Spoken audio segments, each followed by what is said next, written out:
Little Toy Train by Catherine Stallman, illustrated by Dean Bryant. Little Toy Train was a freight train. He had a shiny engine, 3 box cars, a coal car, and a bright red caboose. Whenever he sped around his track in one corner of the playroom, he called out gaily, "Chug, chug, chug, chug!" His bell tinkled merrily as he raced over the familiar route.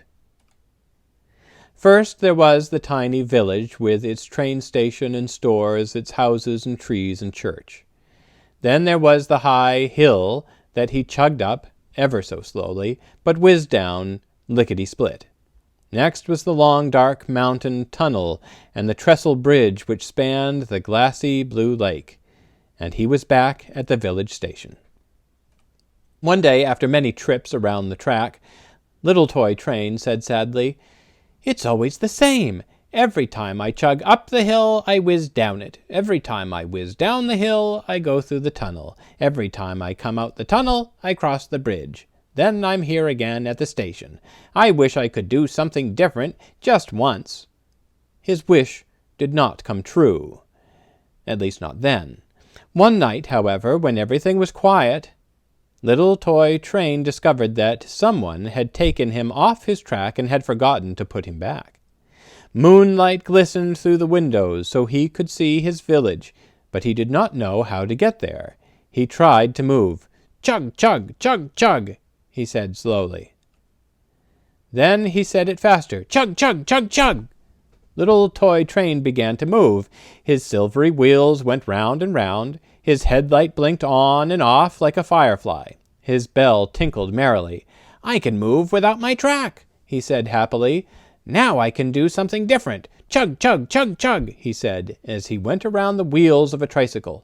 Suddenly his light went off, and he bumped into something soft. "Ouch!" someone cried. "Do look where you're going, Little Toy Train." Little Toy Train's headlight blinked on again. He saw that he had bumped into Teddy Bear. "I'm sorry," he said. "My light doesn't work well when I'm off my track doing something different. Please excuse me." "That's all right," said Teddy Bear. "You didn't really hurt me. Have fun, Little Toy Train." Little Toy Train chugged along in front of Teddy Bear and the other toys sitting beside him, baby doll, rocking horse, furry kitten, cowboy, and plush dog. They all smiled at him. "You seem to be having lots of fun, Little Toy Train," said the cowboy. "Indeed I am," he answered. "I am doing something different." "How about giving me a ride?" asked Cowboy. "I'll sit on top of your caboose and pretend I'm riding a horse." "Go right ahead," said Little Toy Train.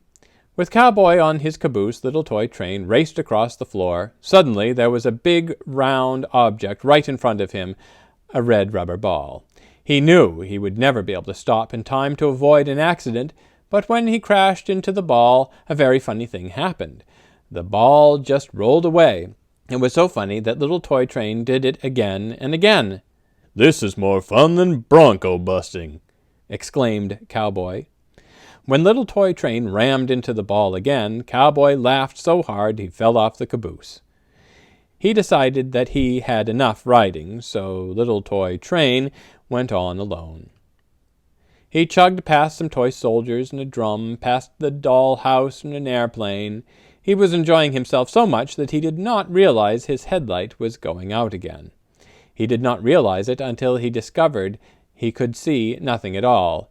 Even the moonlight was gone. He had zoomed into a toy tent. "I'm lost," he said. He went round and round, trying to find a way out, but without a light it was impossible to see anything. "Help! Help!" he called. Something rubbed against him. It frightened him. "Help! Help!" he called again. "Don't be scared, Little Toy Train. I'm Furry Kitten. With my green eyes I can see in the dark. I'll help you. Let me hook my tail in your cow catcher and I'll pull you out." And sure enough, Furry Kitten did exactly that. He pulled Little Toy Train back to the very spot where his night's adventure had started. Later that day, after someone had put him back on his track, Little Toy Train again chugged up and down the hill, through the tunnel, across the bridge, and through the village to the station. Now his bell tinkled more merrily, and his chug, chug, chug, chug sounded happier than it ever had before. Little Toy Train had had his wish come true. He had done something different. The end.